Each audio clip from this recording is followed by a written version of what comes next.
Well, good morning, good afternoon, good evening, wherever you are in the world. This is PulseZen with a midweek update in what is going on in the world for DeFi Truth. I'll be talking about the Fed, the PulseChain coins, and China, what it thinks of the tariff wars so far. So first of all, let me talk about the Fed.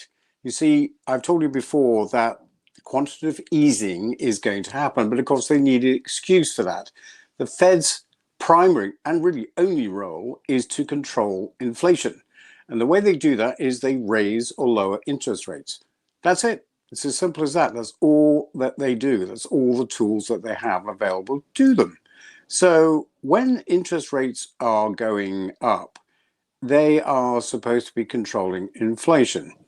Now, what that means is inflation is about 20% higher than it was this time last year in real terms, not 2%.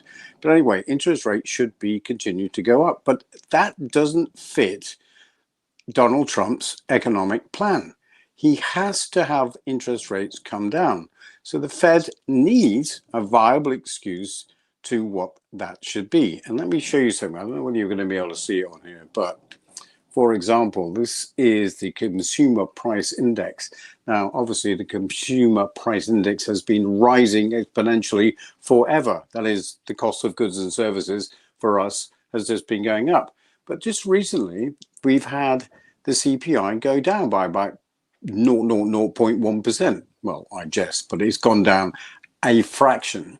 And so the Fed is using this data point as an excuse to lower interest rates, which is actually very good news for us because there's going to be lots more money sloshing around in the system looking for yield. And maybe the retail will also follow suit and look for crypto that produces yield. And of course, you all know that's PulseZen. So we can expect possibly to see an inflow of cash from there. So that is the first story that I want to share with you this morning, what's happening in the world of crypto.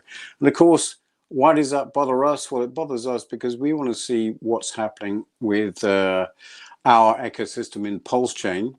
And I can tell you, as well as that news, the news is that there are some suspected wallets that have started trading the core coins. And I'm very pleased to say that Hex has risen today, so has Pulse on PulseChain. And I think that knock-on effect has actually come to PulseZen, where we're also seeing I mean, look at that graph. It just keeps going up and up and up, as it should do. So all in all, I think it's Tuesday morning for the rest of the world, and things are actually looking very rosy. But Conrad, you might say to me, what about the tariff wars? What's going on there? Well, I can tell you that China, sleepy old China, their economy is in bad shape. And of course, one of the interesting places for me is the fact that they're now using Hong Kong as a mouthpiece to retaliate against the United States policies of tariffs. And I think it's Xia Baolong. He should be called Xia Bao short. He's the head of affairs for Macau and Hong Kong. And he's now the de facto spokesman because Beijing don't really want to come out and say anything yet, because this is a very complicated scene. He's just a mouthpiece. He's just being told what to say, and he's trying to retort to the comments where J.D. Vance called them peasants or something.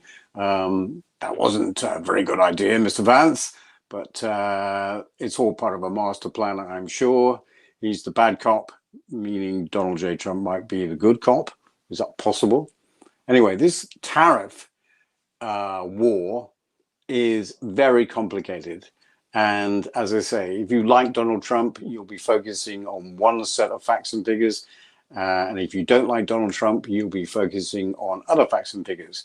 It's up to me to give you the real DeFi truth. And tariffs also have been used as a warning shot across the bows of not just exporters and importers, but companies, American companies that actually manufacture abroad. Who am I talking about? Well, there's lots of people, but Nike is another one. I mean, their shoes cost hundreds of dollars in the United States stores.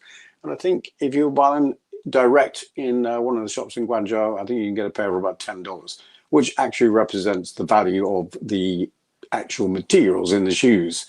And it's the Chinese who are actually making these shoes, and Nike are contracting them to make their shoes, and then they import them to places like America and sell them at that vast profit. Mr. Trump doesn't like that because it means that, you know, retail consumers are actually being rightly ripped off by Nike, and their profits have been increasing very nicely. And Mr. Trump doesn't like that, so he's also introducing these tariffs to bring back the American companies that have used cheaper labor overseas.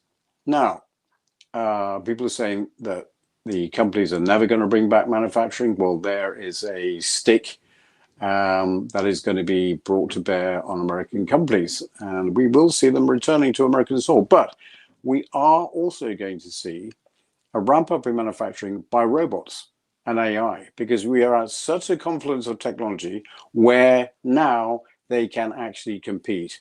I don't think there's ever been a time in history where the AI and the robotics have been such a place where they've been able to actually take over the vast majority of workers' roles in the manufacturing industry. So we've been seeing this change, this historic revolution, because we are in a revolution, not just in America, but we are, you know, we had the Industrial Revolution, now we're having the AI and robotic revolution. I mean, it's been happening for a long time, but it's never been at this such high rate of adoption.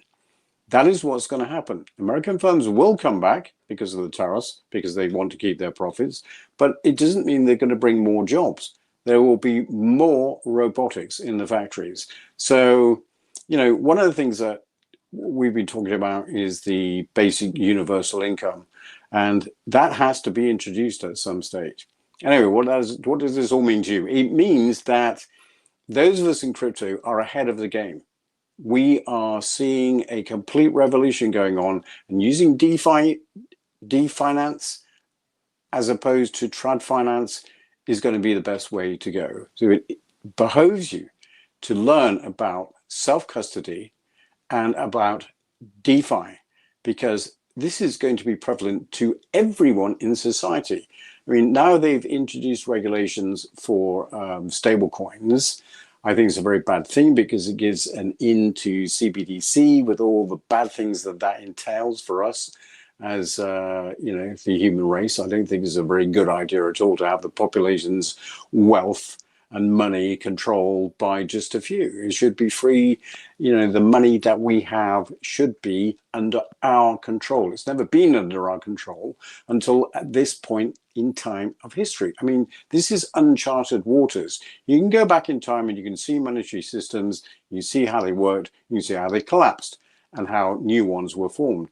But only this point of time in history have we been able to control our own money through DeFi. So it is inevitable that the millions and billions are going to come to this space. So we are only ever going to see up from here. How fantastic to be in a protocol, any protocol really, but especially, well, it was Hex, but Richard Hart has decided at the moment that interest on Hex isn't the priority, so you're not getting interest. But with PulseZen, you are getting, from day one, the yield. You are getting the PIF.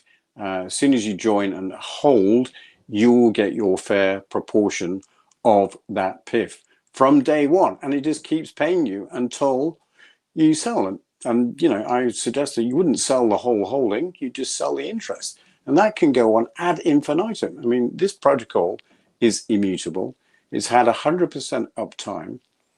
And we've been going for nearly 3 years. Now, the other thing that's happening, of course, is that the Pectra upgrade has been confirmed for May the 7th. Now, I don't want to go into all the details, but basically what that should mean is the price of Ethereum is going to go up.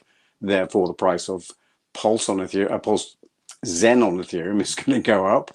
and we are going to see lower gas fees. All in all, it's Tuesday, okay? We're only just at the beginning of the week, and so far, all the news that I can see is all extremely positive for crypto, and especially for the protocol that is your favorite, PulseZen.